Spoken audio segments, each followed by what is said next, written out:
Good evening, everybody. Sonia here from Sterling Results Fitness Club. How are you on this lovely Sunday afternoon?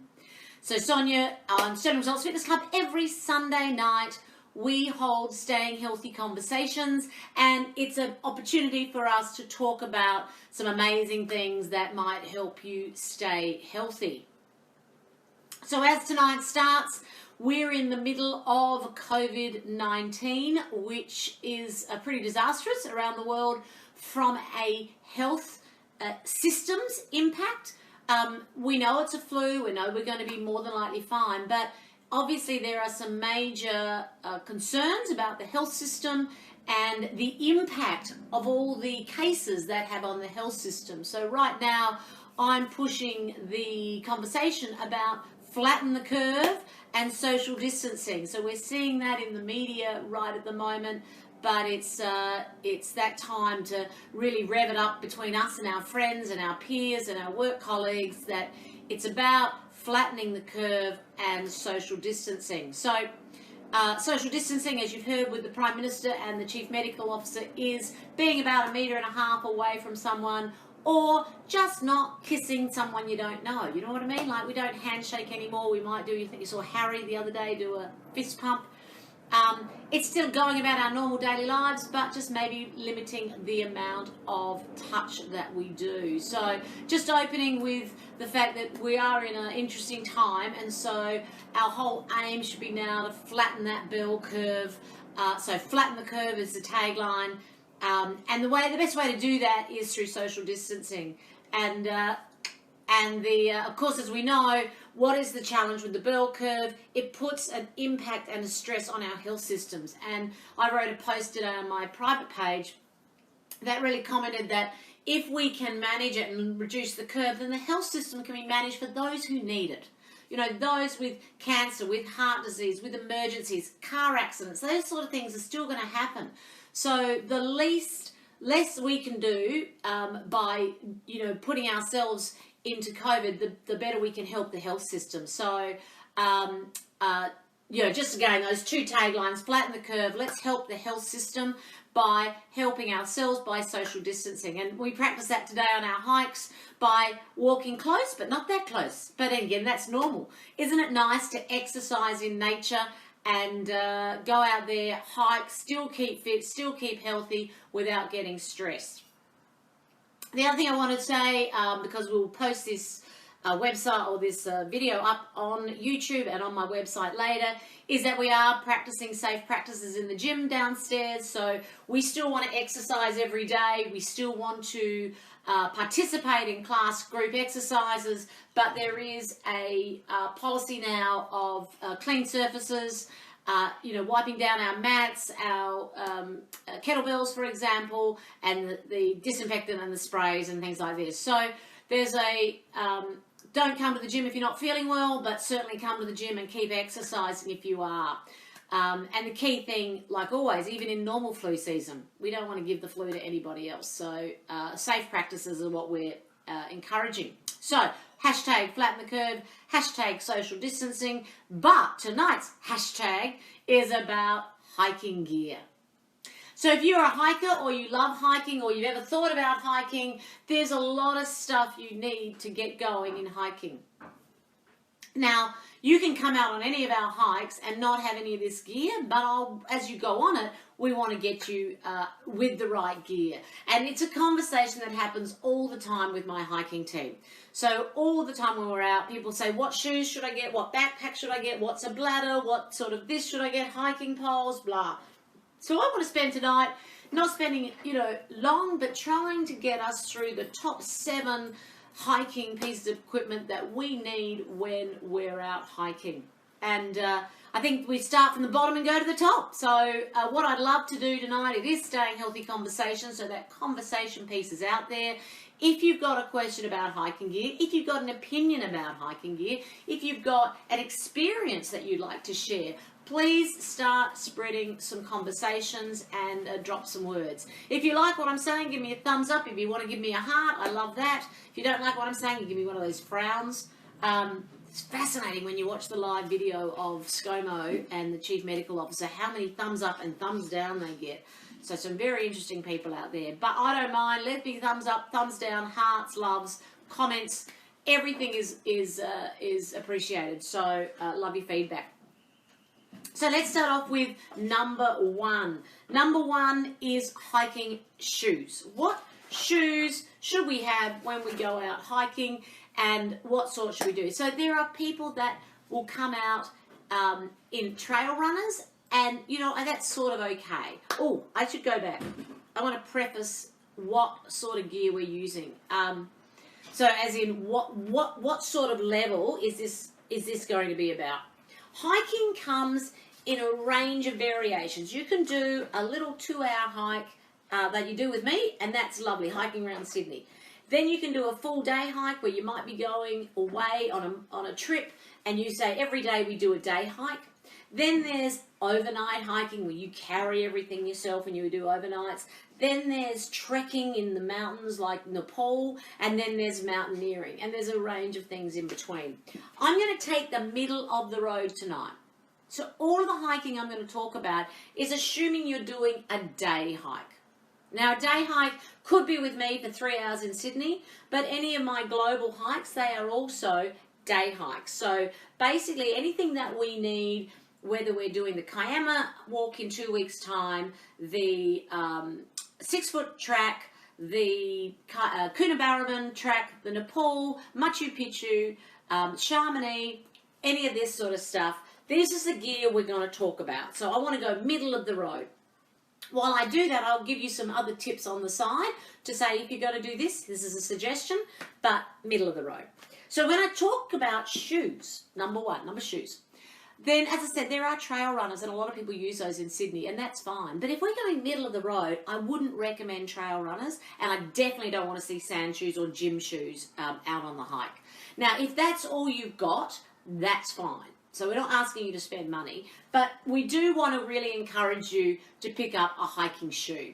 Now, they come in a whole range of varieties in terms of hiking shoes. Some of them look like a hiking shoe, some don't. Now, Liz is online with us today. She's actually wearing a hiking shoe when she's coming out with us, but they actually look like a normal shoe that you could wear down the street. So, you know, everyone can find the modern shoes that they're looking for.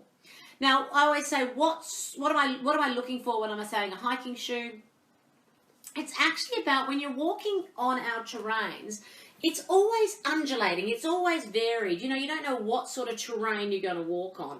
You don't know what sort of leaves you're going to be tripping over, because you do trip over. What sort of leaves you're going to be stepping on, what sort of branches you're going to be walking through. So when you're going on a hike, you're going in nature and you don't know what you're going to get.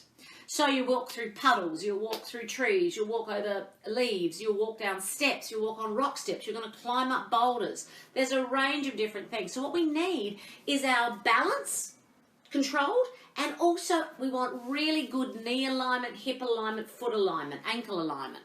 And the best way to do that is with a hiking shoe, because they're going to give you a lot more support. So again, when we try and twist that shoe, it's a nice solid shoe. I don't actually have a sand shoe, a gym shoe here, but you've all got them. You can twist that gym shoe right up. A trail runner, you can twist right up as well. So we really do want to think about a hiking shoe.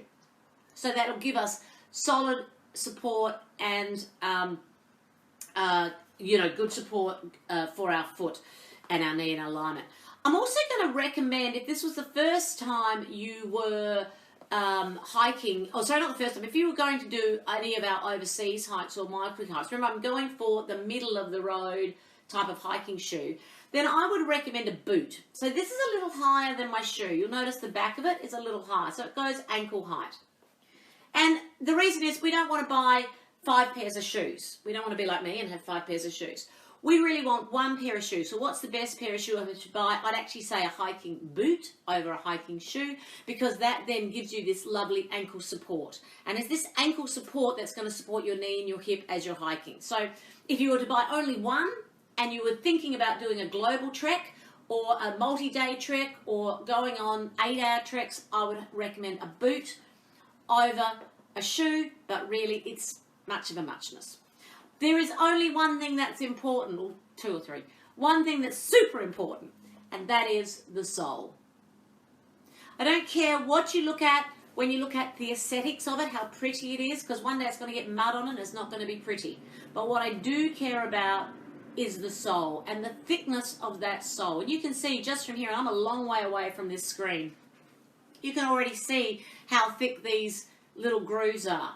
Why do we want that? Because we're going to be walking on boulders, we're going to be walking on rough edges, we're going to be walking on slippery rocks. We need a grippy shoe. So I don't care what you look at, as long as the very first thing you look at is the sole. And so then people say to me, what brand do I buy? And the answer to that will be, who has got the best sole? So the second thing you want to look at is the sizing. So if I'm a size 40 in a shoe, then I'd be buying a 41.5 in a hiking boot. So I go a size to, half a size to a full size up. So if I'm an 8.5, I go to a 9, 9.5. If I'm a, whichever. So you want room in your shoe when you're hiking. You want your foot to be able to not swash around in it, but move around and be flexible. Because you don't want blisters. When you're trying on your shoes, you want to try on your shoes with your socks. So you want to probably put on 2 pairs of socks or 1 good pair of socks when you're trying them on. So sole is number 1, the size is number 2, maybe a hiking boot over a hiking shoe if you're doing global treks is number 3. Brand, great grip, great fit, exactly. So the brand is, look, there are brilliant brands out there. I am pretty much addicted to Solomon's. I've had them all my life, but, there's a whole range of other options that you use. I've used Merrell's. Merrell's are great as well. Scarpa's a lovely brand. Kesha, the one from Decathlon's a great brand. Kathmandu, they're a great brand. It's not about the brand. It's about this bit and this bit. The fit. So the fit and the sole. If you can get the sole and the fitting perfect, then that shoe is perfect. So value for money, right sole, don't compromise on those 2 areas. I'm just going to show you 2 other shoes. So I mentioned my 2 hiking boots. I've now upgraded from this one to more of a mountaineering boot. This one here, so if you came in late, you saw me, I tried to move the sole. It hardly moves at all on these ones. These are great. They've got a bit of flexibility, but they're still solid. This one here is more of a mountaineering boot. I can't move that at all. Great sole on that again. These ones are La Sportiva. That's a brilliant brand.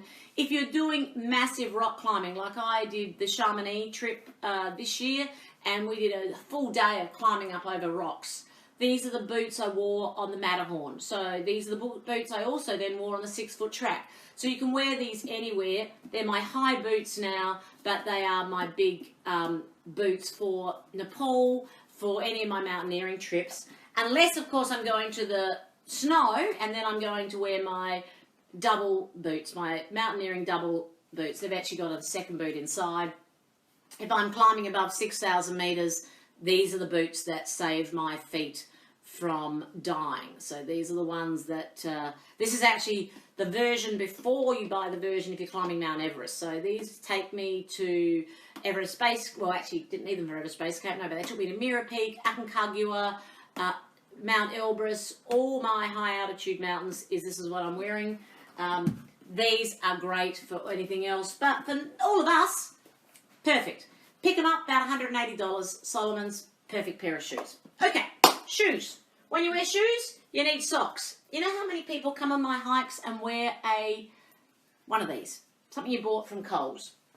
Please don't take them off. Get yourself a decent pair of hiking socks, hiking wool socks, absolutely mandatory. You want your socks to remove the moisture away from your feet. You're going to get hot feet. You want your moisture to be moved away. So hiking socks are vital. You'll pay $35 for a pair of hiking socks. Invest in as many of them as you can. If you're keen like me, you'll have an inner liner. So an inner liner and then your hiking socks. So especially on those long day treks, or if you're doing a multi-day trek going to Nepal or Peru or any of those treks, 2 pairs of socks absolutely stop you from getting blisters. It's a godsend. Good socks are as good as good shoes. So don't spend $200 on shoes and then buy $10 socks or $3 socks from Coles. So absolutely vital. Wool socks for your feet is key. Blisters stop you from getting a good hike. So if you are a car, you've got an engine, but without tyres, you're nothing. So you've been training, you're fit, you're fabulous, you've got the engine, which is your body, but without good socks and shoes, that won't go anywhere because you're going to get blisters. So let's avoid the blisters and make sure our feet are protected. After socks, so we're going up through the system. I'm going to do a quick chat about hiking poles. I had a pitch last week and I talked about the 5 reasons why you should have a hiking pole. I think everyone should have a hiking pole if you're a hiker. Whether you use it or not is another thing. You have it in your backpack and then when you need it, it's there. But everybody loves it because it's a great upper body workout. It takes 5 kilos off your weight. It helps you on the hills going up for your heart. It helps you on the hills going down for your knees. A hiking pole is vital. What sort of hiking pole should I buy, they ask me. Sonia, what should I get? Look, there's a range of hiking poles. If it's going to be around Sydney and you're really never going to use it, go to Decathlon, pick up a $30 pair. It's $30 for a hiking pole. But there's a couple of things I'd like you to point out. One is hiking poles are adjustable, as you would know. And they usually have these little levers on them that open up, etc., etc. A lot of the cheaper versions, more affordable versions, have pin-loaded stoppers. Pin-loaded. I really don't like them, and I don't like them for the main reason is when your hand is cold, trying to push that pin down. Have you all seen those pin-loaded hiking poles? Or in the old days, it was pin-loaded, a whole bunch of things they were in.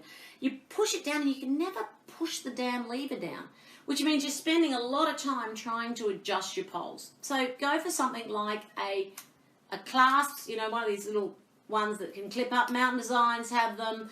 They're an affordable brand. Any of the good brands have them, and they're just easier to do. So bang, I can get my pole out. The second thing I want you to look for when you're doing a pole is often they've got little numbers on them. And the good thing about the little numbers is that you can then know your length straight away. And your height depends on your length. So I set mine up to about 105 to 110 when I'm on the flat, and then they go up and down from there depending if I'm going up or going down the hill. So I can quickly adjust that, 105, and off I go. Without the numbers, you're trying to get it right and you're fussing around, and that's, again, stress on the hike, or you're slowing it down, or whichever else. So 2 things I'd look for. I'd look for the clasps and I'd look for the measurements. The pin-loaded ones don't always, the other thing I don't like about the pin-loaded ones, they don't always have the measurements. So once it's locked in, that's the only height you can get. And I've got a client who comes out with us right now, and she's got pin-loaded, they call them the fold-up ones, the Z ones that have a little strip in them and they fold up into a little Z. It's one length. So she has a hiking pole that's already up about 135. And I'm saying that I'm having mine at 105. So her hiking pole is 30 centimetres higher than what I would have. So, her hands are up here. So I would suggest looking at hiking poles and just picking ones that you might be able to tell the number on, and maybe with a clip. They range from $30 to $300. So you can go crazy. If you're hiking in Sydney and you don't mind pins, find a nice $30 pair. Mountain Equipment, now what are they called? Mountain Designs. They've got about a $50 pair, or $50 per hiking pole. They're not bad. But then you can go to Lecky or Black Diamond like I have. These are $300 for a pair, but I've had this for 5 years. It's been a brilliant hiking pole. It's taken me to 7,000 metres. It's great. Hiking poles are good. And then we get on to backpacks. So backpacks are really key. Again, if I'm going middle of the road here tonight and I'm saying what is the backpack of choice, I would pick up a 30-litre backpack. 30 litres is good. It's not too big, and if I put it on my back, or if I put it by my back, it's an easy, light, not too big backpack to have, and it can carry everything you possibly need. So 30 litres is good. What am I going to look for when I'm looking to buy a backpack? So the most important thing I believe, and I'm keeping going to the top things I'd be looking for, is these. This is a waist strap. so it goes around your hip. So a nice padded waist strap is what I would go for. So if I was buying my backpack for the first time, that's the sort of backpack I'd be looking for, one that has these lovely, thick, padded hip supports. The reason is that's where you're taking all the weight of the backpack, so that's what you want to support. They all come with this lovely chest strap, so you want a chest strap because that's going to hold the straps in, so that's already there. But if you can get one with side straps, that's brilliant. Other things to look for are really just what's going to make it comfortable for you. Oh, the one thing I like is a lot of the brands are now doing male and female versions because of the body shape of a woman and a man is significantly different and your height is different, etc. So you can either get ones that are adjustable, or they're all adjustable, but you can also get a female version. So this is a female version. All my backpacks are female versions. And that means that the body shape is designed specifically for me, but also, I can adjust it accordingly on my height. So look for the waist straps and the fit, the body fit for you being what's good. Other things you might want to look for are pockets. Does it have a nice number of pockets? And I like to make sure that my backpack has a holder for my water bladder. I'm going to talk about water bladders in a minute. But you want to hold a water bladder and you want it to be able to sit in your backpack without it falling down or flopping down. So 30 litres is a great backpack. I'm going to show you a couple of others. In summer, there's nothing better. These things are great. They just go around your hip. These are the little bum bags from the 80s. They're now back in fashion for hikers. Again, look at these nice wide straps. But they're great because in summer hiking, you don't need to take as much as you do in winter hiking. This is a 15 litre one. It's a bit smaller. But you can see this is a great one because it's got actually 3 compartments, so it can hold a lot, but it's a little bit smaller, so 15 litres. If you're doing, so this 30 litres is good for anything, but if you're doing an overnighter, you're carrying your tent, your sleeping bag, your clothes, your food, you might have to go up to a 65 litre bag. So, your backpack may depend on what hike you're doing, but for most of our global hikes and our day hikes, 35 litres, 30 litres is generally enough. Your hike leader, like me, I'll obviously be taking a big one because I might have first aid with me, extra supplies, some of your gear if I need to. So sometimes I've got 6 backpacks and I might choose a different backpack depending on what I'm doing with you. But for my day-to-day hikes, 30 litres is what we need. And hello to all those people who have been dialing in and popping out. I see your names come up and I see the +1s, +2s, so it's great seeing people online. We've covered hiking boots, so if you missed that, pop back on the replay and you'll see the hiking boots. We covered hiking socks. We covered hiking poles. We've just done backpacks. So I'm now up to what I talked about, what goes in a backpack, which is a bladder. Look, you can go out on a hike and you can take as many water bottles as you like. I'm not stressed about this. This is just convenient. So a water bladder is the bladder that holds your water and it goes in your backpack. And it has a tube on the other end that you suck from. So life is really easy because this is in your back. That's the back. That's around your backpack. And I can get my water just by doing this. Obviously, it's obvious, but it's so much easier than trying to get this out. So anytime I'm trying to get a bottle out of my backpack, I actually have to take my backpack off, get it, etc. I probably won't drink as much if I don't use a bladder. So I love to encourage people to use bladders because they will keep hydrated and they will drink more. So to me, that's a really important thing to purchase. What you're seeing here is I actually have a insulation tube around my bladder simply because with my high altitude mountaineering and areas I go to, it saves me taking this off and on all the time. So I have this black insulation tube. It stops my water freezing as I'm sucking it up. So that's just the difference between what you might see with me and what you might be able to buy in a store. So let us know if you've got things that you would like to cover off in this conversation that I haven't covered. I've got a few more to go through, but we've done the technical stuff. So, the great boots that you're looking for soles on and a good fit. You want wool hiking socks to go there. You want to have a nice fitted backpack. About 30 litres is sufficient. You want hiking poles that are easy to adjust as you're using them. And you need a bladder. Would be great if you can invest in one of those. let's spend a few minutes talking about hiking clothes. I'm not going to tell you what to wear. I'm just going to give you a couple of tips on advice.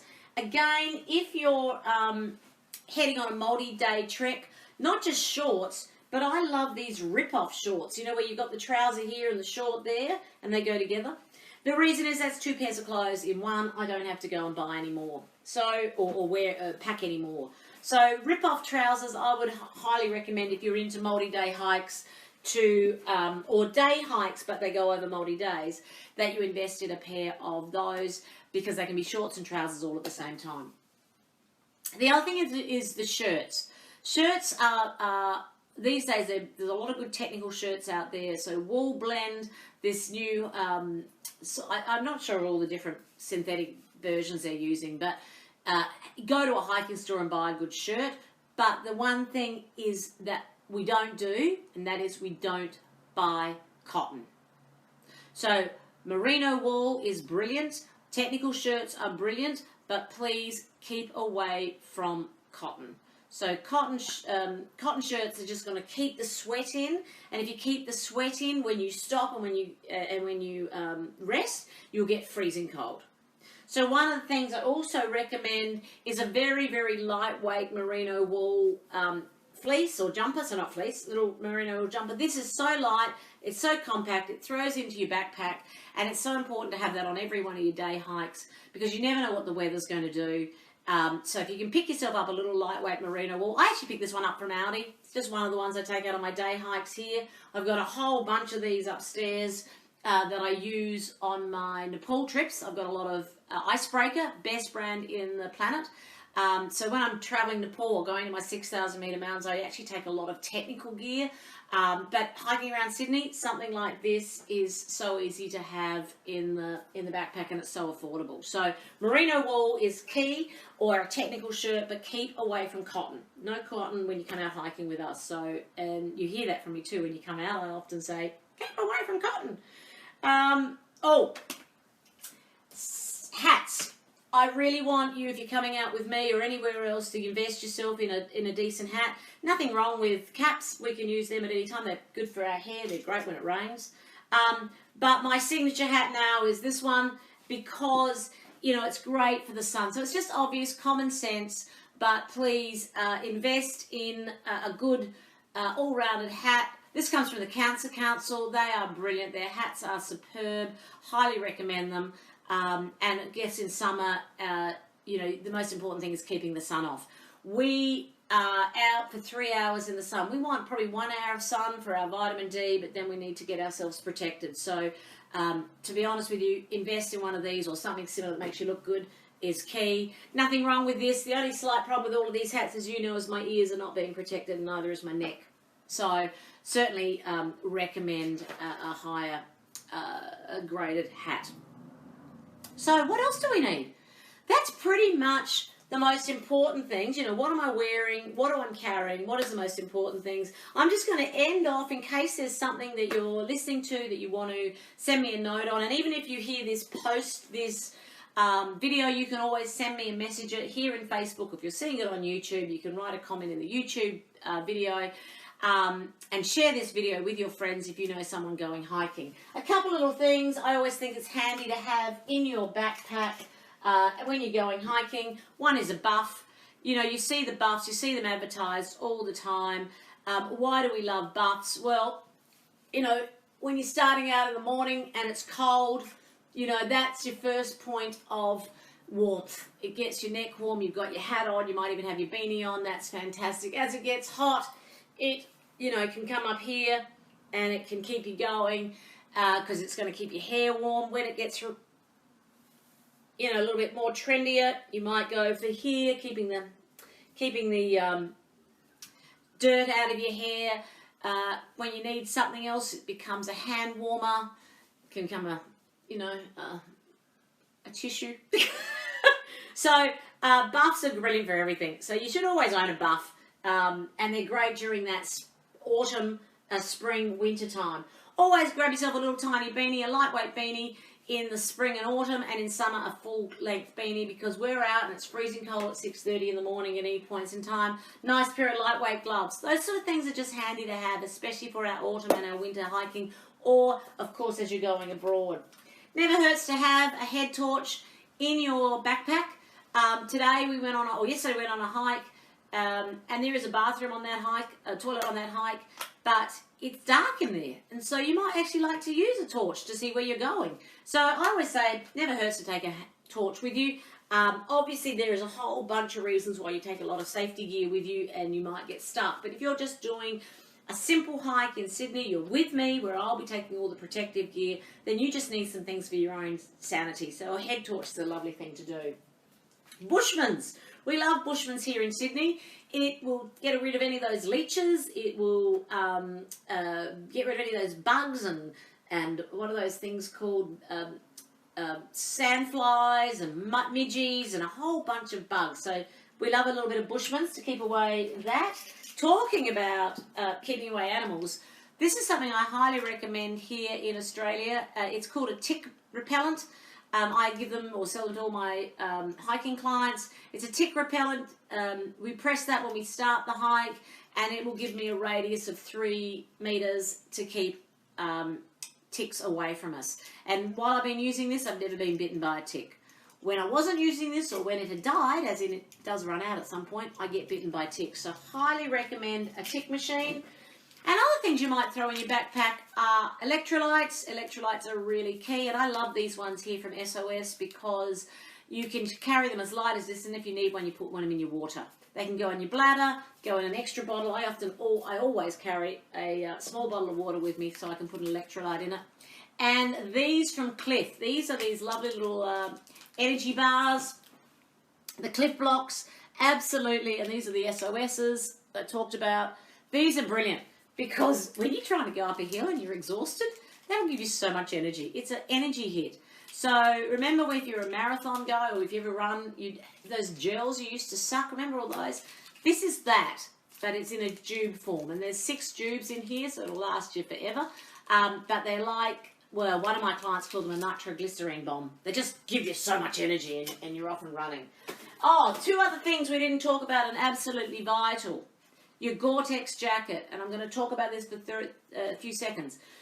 If you're coming out hiking, I prefer you not to own a flimsy rain jacket. I really want you to own a Gore-Tex jacket. Now, you may not be able to afford one at the start of hiking, but if you take hiking up seriously and you're doing it all the time, when you see it on sale, grab yourself a Gore-Tex jacket.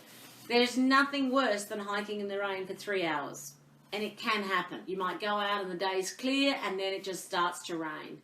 And a Gore-Tex jacket will keep you dry. So that is key. And these days you can pick up these lightweight puffies and that are super warm. I highly recommend. You probably own one for your social calendar anyhow. But they're so great, especially when we get to winter hiking, because as we start, we chill. Then we hike, we get hot, and then we stop for a snack break and we chill. So a lightweight puffy is another great thing to have, so it can go in your backpack.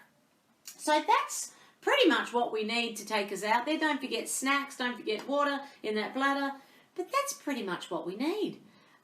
So good shoes, easy to use hiking poles, a really comfortable backpack, a bladder so you can get your water really easily, things like a great sun hat. Don't wear cotton, especially in your shirts. Rip-off trousers are great to own, but a lot of people on our day hikes wear lycra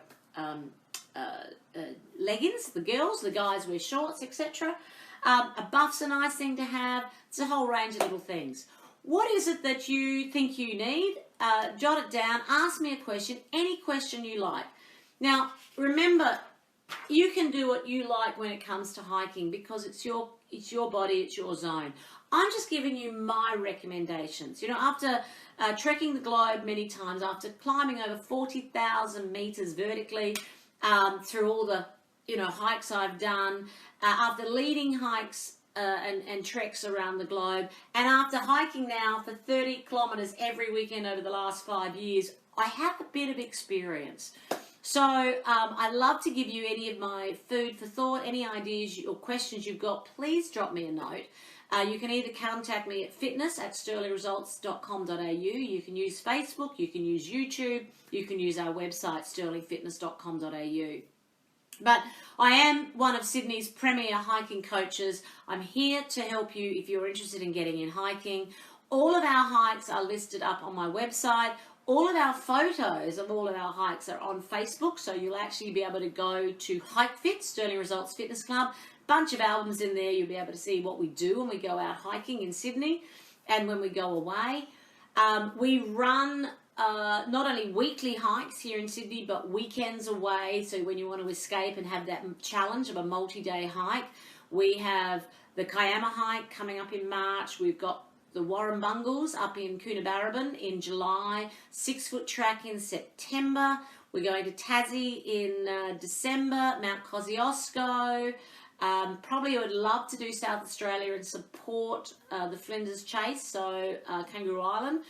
And this year it's all about Australia. This year Australia's had a terrible time with the fires, the floods, and now the world has a terrible time with coronavirus. That all this year is our weekends away are going to be in Australia. We're going to support the country areas, so Coonabarabran and Kiama and Mount Kosciuszko. All of these places have been affected with the fires, and we're going to go down and spend time there and take our hiking team down.